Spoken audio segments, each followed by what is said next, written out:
चुके हैं, लेकिन इस बार बड़ा सवाल यह है कि कई सारे सीटों में आरक्षण लगा दिया गया है और सबसे ज्यादा चर्चित वो सीट है जो कि संजीव विजयवर्गीय जी को डिप्टी मेयर थे वो, और इस बार भैया आपका जो सीट है वो आरक्षण में चला गया, जिसको लेकर लोगों के बीच एक बड़ा सवाल उठ रहा है कि इस बार संजीव विजयवर्गीय जी कहाँ से लड़ेंगे। कई प्रकार की चर्चाएं चल रही है और इस बार का जो डिप्टी मेयर का चुनाव होने वाला है वो पार्षद ही चुनेंगे, पहले पार्षद आपको बनना होगा, तो इस पर लोगों से आप क्या कहें? देखिए, नगर निगम का चुनाव केवल मेयर और डिप्टी मेयर के लिए दलगत होता था, बाकी हमेशा निर्दलीय रूप से लोग खड़े होते थे। 2008 में मैंने पहला चुनाव लड़ा था, उस समय वार्ड नंबर 10 था, 13 में भी 10 था, लेकिन 18 में वो वार्ड 8 में कन्वर्ट हो गया। अगर आप अभी देखेंगे तो परिसीमन के आधार पर, आरक्षण के आधार पर जनरल महिला का वो सीट हो गया। पिछले बार भी डायरेक्ट चुनाव लड़ने का मौका मिला था, इसलिए वार्ड से चुनाव नहीं लड़ा था, उस समय भी महिला सीट ये था। और भाजपा के चुनाव चिन्ह पर मैं चुनाव लड़ा था और अच्छे ढंग से विजय भी हुआ था, जनता की सेवा भी किया। इस बार फिर से मेरा जिस वार्ड में मैं रहता हूँ वो महिला हो गया, और आप देखिए कि लगातार कई वार्ड, मतलब अगर आप देखेंगे तो लगता है कि जैसे संजीव विजयवर्गीय के लिए ही घेराबंदी किया गया। अगर आप 1 नंबर वार्ड से 17 नंबर वार्ड तक देखेंगे तो 4 नंबर वार्ड छोड़ के बाकी सभी वार्ड किसी न किसी ढंग से ऐसा रिजर्व है जहां मैं नहीं खड़ा हो सकता। लोग बोलते थे कि अपनी पत्नी को खड़ा करा दो, मेरा यही कहना था कि हम लोग प्रोफेशन के लिए प्रतिनिधि नहीं है, हमारा अपना काम है, व्यापार है।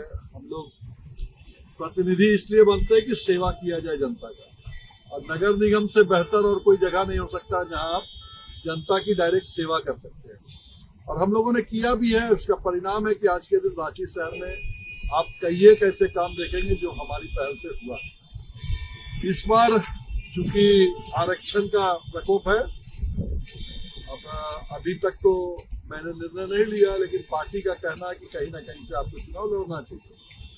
अब वही देख रहे हैं, कहाँ कार्यकर्ता चाहेंगे, पार्टी चाहेगी, जनता भी चाहेगी, जहां से बोलेगी वहीं से चुनाव लड़ेंगे। चूंकि हम लोग 53 वार्ड में काम किए, 53 वार्ड के प्रतिनिधि रहे हैं और उप महापौर रहने के कारण लगातार जुड़ाव प्रत्येक क्षेत्र में रहा। तो चुनाव किस वार्ड से लड़ना नहीं लड़ना ये बहुत अलग सा इक्वेशन नहीं बनेगा, चूंकि सब जगह के लोग जानते हैं। तो अब देखते हैं, पार्टी का निर्णय जैसा होगा वैसे ही निर्णय पर चुनाव लड़ेंगे।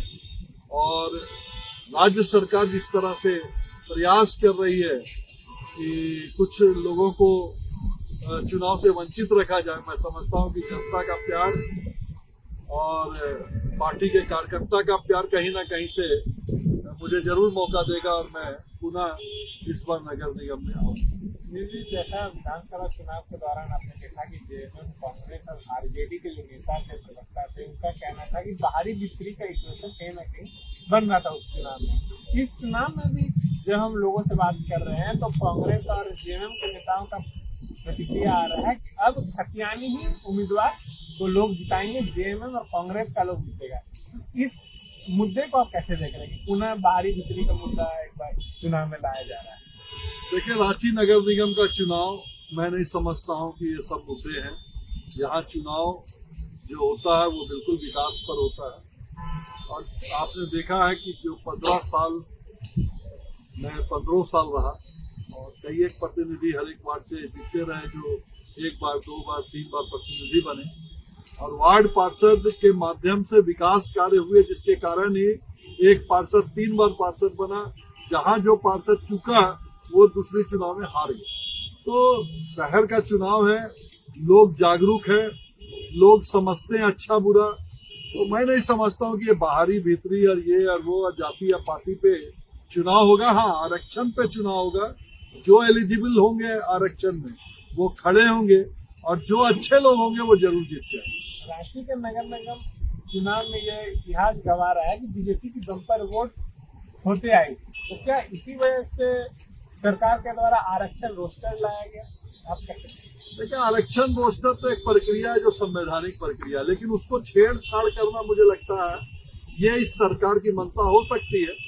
मैं 100% तो नहीं कहूंगा, लेकिन जिस तरह के आरक्षण निकले हैं मुझे लगता है कहीं ना कहीं संख्या और वार्ड और जाति में छेड़छाड़ हुई है, जिसके कारण इस तरह का रोस्टर निकला, जिसमें आप देखेंगे कि अन्य सीट है जो जनरल सीट होती है वो एक क्षेत्र से बिल्कुल नगण्य कर दी गई है, बाकी क्षेत्रों में कर दिया गया है। तो कहीं ना कहीं कुछ लगता है, लेकिन खैर मैं उस पर ज्यादा जाना नहीं चाहूंगा, क्योंकि सरकार जब ये की है तो अब जो सरकार तय करेगी उस पर चुनाव होगा। लेकिन ऐसा नहीं कि सरकार जो चाहेगी जो चाहेगी जिसको चाहेगी वही जीतेगा। जो लोग कार्यकर्ता अच्छे हैं, जो काम करने वाले लोग हैं, वो किसी भी वार्ड से जाके जीत सकते हैं, बशर्ते कि उनका काम करने का गति जनता को पसंद आए। और मैं जो समझता हूं कि आरक्षण की प्रक्रिया संपन्न हुई है, लेकिन अभी भी एक प्रक्रिया जिस पर हम लोगों को प्रश्न चिन्ह है वो है कि इस बार आपने देखा होगा चुनाव ईवीएम से ना होके बैलेट पे किया जा रहा है। ये मुझे लगता है कि तर्कसंगत नहीं है। सरकार इतने तरह के खर्चे करते हैं और ये बहाना बनाना कि ईवीएम में के भाड़ा देने के लिए सरकार के पास पैसा नहीं है, तो इससे दुर्भाग्य झारखंड के लिए नहीं हो सकता है। आज हम आधुनिक काल की ओर जा रहे हैं और आधुनिक काल में हम बैलेट पेपर से वोटिंग कराएं। और मुझे याद है 2008 में जब मैं चुनाव लड़ा था तो मेरे वार्ड की गिनती तीसरे दिन हुई थी और चौथे दिन भी ये गिनती जारी थी। मतलब है कि 4-4 दिन मतपत्र को गिनना कहीं ना कहीं कुछ ना कुछ गलत करने की मंशा का भी कारण बन सकता है। इसलिए मेरा आज भी सरकार से डिमांड है कि वो ये चुनाव को ईवीएम से कराए। ईवीएम में जो खर्च आए वो आपको कहीं ना कहीं से व्यवस्था करके करानी चाहिए और साथ ही साथ दलगत चुनाव करानी चाहिए, क्योंकि सरकार जब इतना ओवरश्योर है कि दलगत में अब उनकी स्थिति बहुत अच्छी है, तो फिर पिछले बार मेयर डिप्टी मेयर का चुनाव दलगत हुआ था और यही बात हुआ था कि पार्षद का चुनाव अगले चुनाव में दलगत कर दिया जाएगा। तो फिर ये सरकार क्यों इस चीज को से भाग रही है, ये मेरे समझ से परे है। जब आपका जनाधार बड़ा है, जब आपके लोग बड़े हैं, जब आपको लगता है कि आपकी सरकार चल रही है, तो फिर दलगत चुनाव नहीं होने के पीछे कारण क्या है, ये तो वही राज्य सरकार के लोग ही बता पाते हैं। सुनील जी, बीजेपी के प्रदेश अध्यक्ष बाबूराम मांझी जी के द्वारा कहा गया है कि 3 दिनों तक लगभग हर एक नगर निगम कार्यालयों के बाहर धरना प्रदर्शन किया जाएगा। इसका क्या उद्देश्य? देखिए, झारखंड के सभी जिलों में भारतीय जनता पार्टी के संगठन के माध्यम से नगर निकाय हो, नगर परिषद हो, नगर पंचायत हो, इन तीनों जगह हम लोगों ने विरोध प्रदर्शन का एक कार्यक्रम रखा है, जिसमें हमारे कार्यकर्ता, हमारे जो प्रत्याशी खड़े होते हैं या जो जीते हुए हैं, वैसे सभी लोग एक दिवसीय धरना प्रदर्शन का कार्यक्रम करेंगे।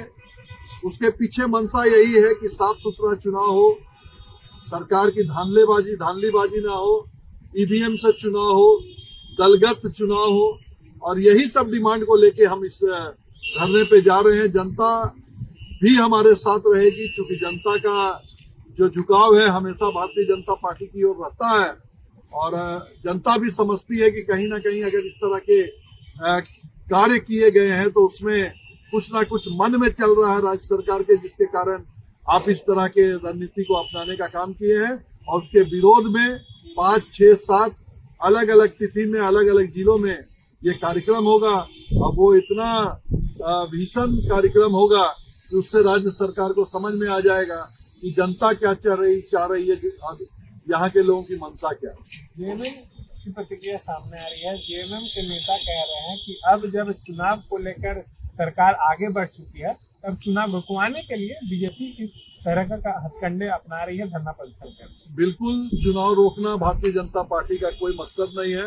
भारतीय जनता पार्टी चाहती है कि जल्द से जल्द चुनाव हो। हम लोगों ने 3 एजेंडे को लिया है कि सरकार केवल घोषणा कर रही है।